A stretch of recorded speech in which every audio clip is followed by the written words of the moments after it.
مسلمة.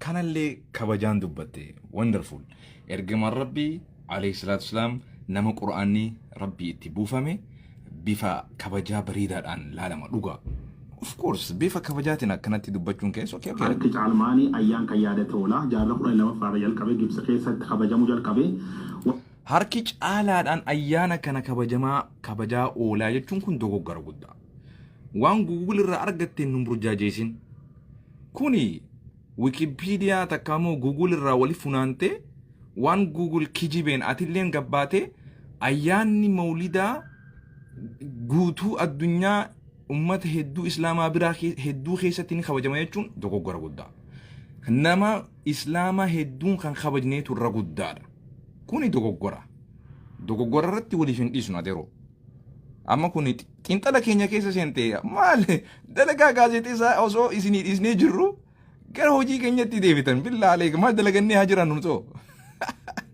warrooti salaaf wahabii salaaf muslim laal salafii fi wahabii wanni jedhamu hin jiru dhaggeeffadhu kiyya waan ummanni maqaatti nu moggaase wahabii fi namni eessaa fidde kanaan durse warri salafii fi warri wahabii waan jibbe islaama jiddutti uumu kanarra if qusadhaa yaa waariyoo dhiisii jarana waan rakkoo ummata muslimaa jidduu jiru ofiifuu ummanni muslimaa irraa rakkoo kana gartee furuudhaaf mala godhaa jiru isin OMN irratti akkamii waan akkanaa gabaastan salafii wahabii eenyu salafiin eenyu wahabiin wahabii jechuun maal jechuu beektaa alwahaab jechuun maqaa rabbiiti duraan dursee الوهاب محمد بن عبد الوهاب قرتي نما جامو إني كن نما توحيد برسيسي نما ربي ملي شركي إيسا جي نما قرتي واقتك قفا قبرا دخان قبرنا مخان قبرنا چيتان قبرنا شيخان قبرنا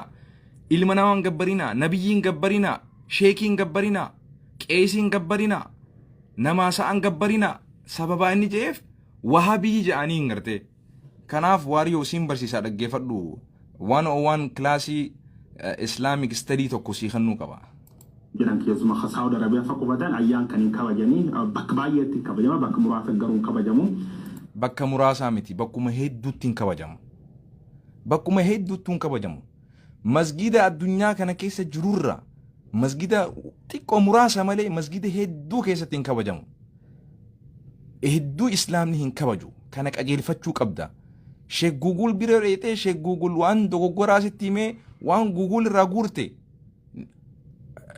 dhiisi maal taate waariyoo addunyaa keessa warri kabaju Itoophiyaa dabalatee bakka kakkaatti ayyaanni guddaan kun godhamoo irratti argama wantoota guyyaa kan godhaman keessa okay dhiifama guddaa kun ayyaana guddaa ummata muslimaatiin miti waariyoo ammallee dogoggora guddaa maanoo tuqee jirta ayyaana ummata muslimaa guddaan kanaa miti ayyaanni ummata muslimaa guddaan Eidul Fitrii fi Eidul Adhaa period ayyaana sadaffaa isaanuu fidde wariyoo eenyu islaama kamtu bakka bu'ee ayyaana kana ayyaana keenya jedhee asaddaqe muslima kamtutu no yoo barbaadde ummata akkanaa jee malee maqaa muslimaatiin ayyaana muslimaa jechuun dogoggora guddaa wariyoo wal barsiisna ummata muslimaa bakkan bu'u ayyaanni mawlidaa dhaggeeffadhu islaama bakkan bu'u ayyaanni mawlidaa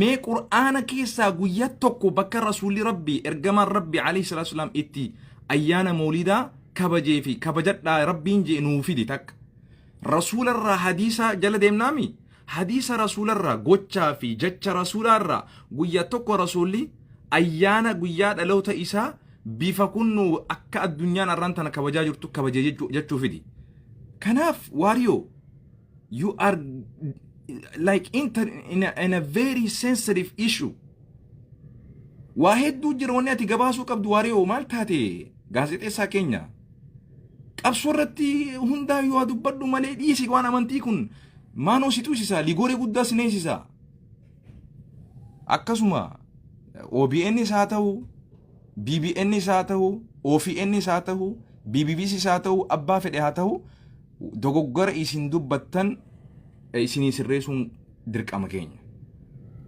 Tak, haya wario.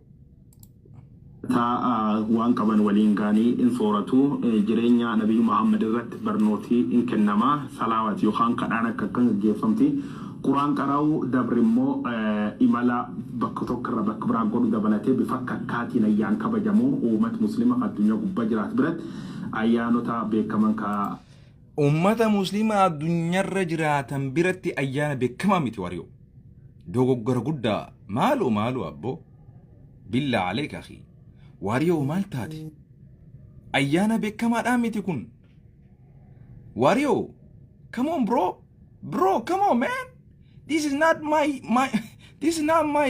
holiday this is not my holiday my brother مالتاتي كوني أيانا كنجامتي أيانا أمة مسلمة هنجئين أيانا قدا أمة مسلمة براتي بكمان هنجئين دوغو غرغودا dogoggora amantii guddaadha kun jecha guddaadha hin jedhin akkana obboleessa koo maaloo waa'ee qabsoo irratti na haasa'e isin caqasaa gisee qabsoo irraa haasoitu bar ni toltaa bar billaa aleek garuu kanarraa sittiin tolu dhiisi abboo ነው በእናትህ ተው ይሄ አይመለከትህም ኩኒ rakkoo guddaa si naqaa dhiisi firraa maanon tuqin ligooree nutti naqin adeero ayyaanni mawlidaa ayyaana islaama muslima bakka hin bu'u garee xiqqoo takka bakka bu'aa garee xiqqoo tokkootu kileem godhaa jira mee ati nama waa dubbisuumi mee qur'aana ingiliffaadhaan ormiffaadhaan barreeffame diimii dubbisi bakkuma tokko ergamaan rabbii guyyaa tokko bakka qur'aana keessaa kootii jedhu ayyaana mawlidaa kabaje naafi dibi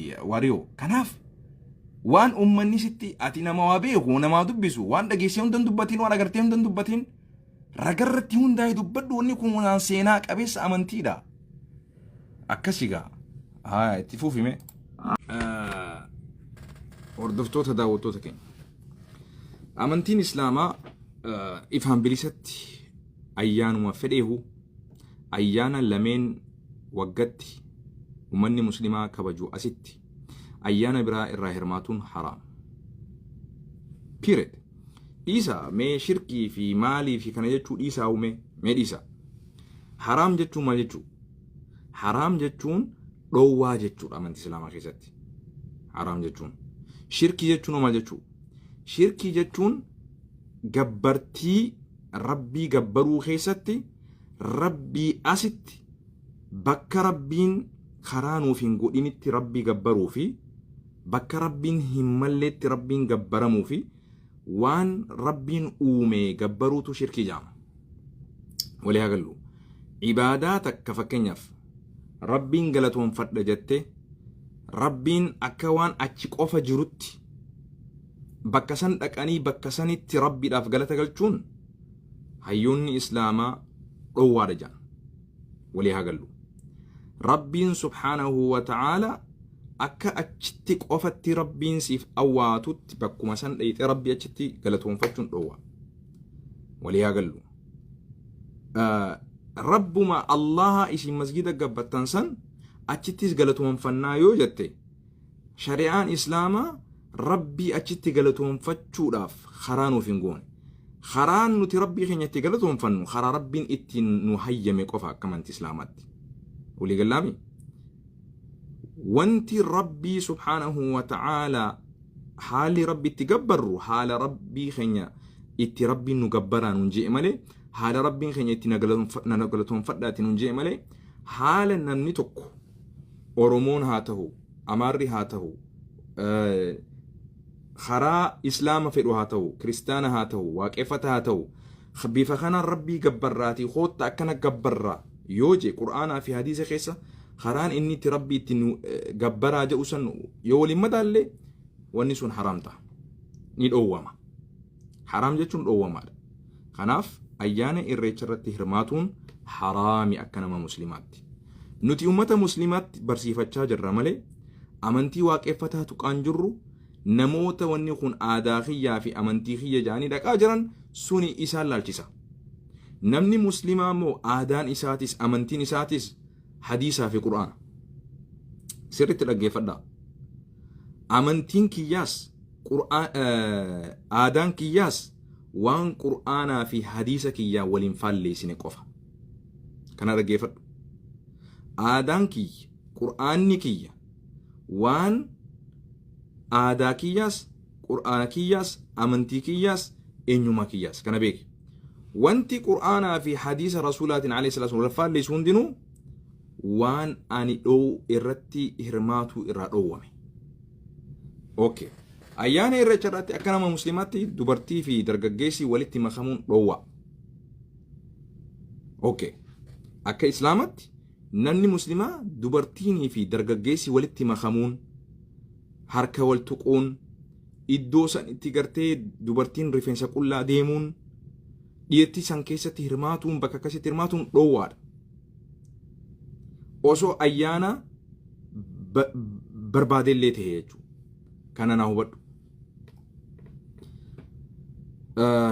Akkasigaa kanaafuu mee waan isaa gochaa turan ismaa'il irreecha akkitti fireem gochaa turan irreechi lafa salphinaati lafa seexanaati lafa amantaa seexanaa itti waaqeffatanii jedhanii ilmaan isaaniitti dabarsaa dhufanii jiru. Islaamni akkana hin jenne takka jechuufillee fedhiin qabu jechuufillee dhowwaadha kun.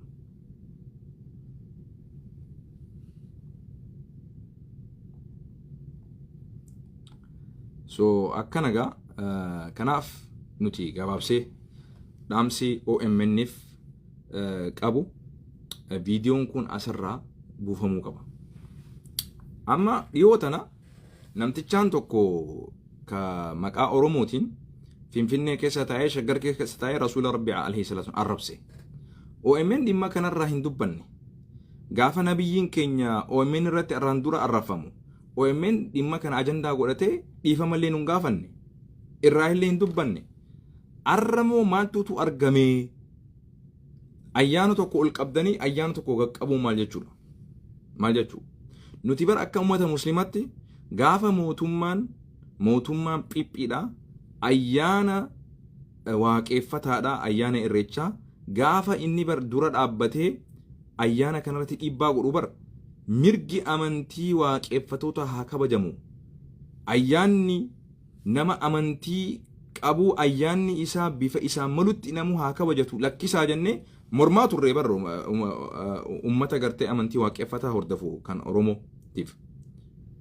Garuu isin arra qabbaatanii jibbinsaa fi ololaa fi kijibaa fi burjaajiin ummata keessatti isin uumtan kun sirriidhaa miti. Kana hoggansi keessan isin seeruu qaba. Qaxxaamuu qabdan. Akkami qaxxaamtan? Torbaan tokkoof hojii dhaabuu qabdan. Gabaabatti. Takka ummata islaamaa dhiifama gaafachuu qabdan.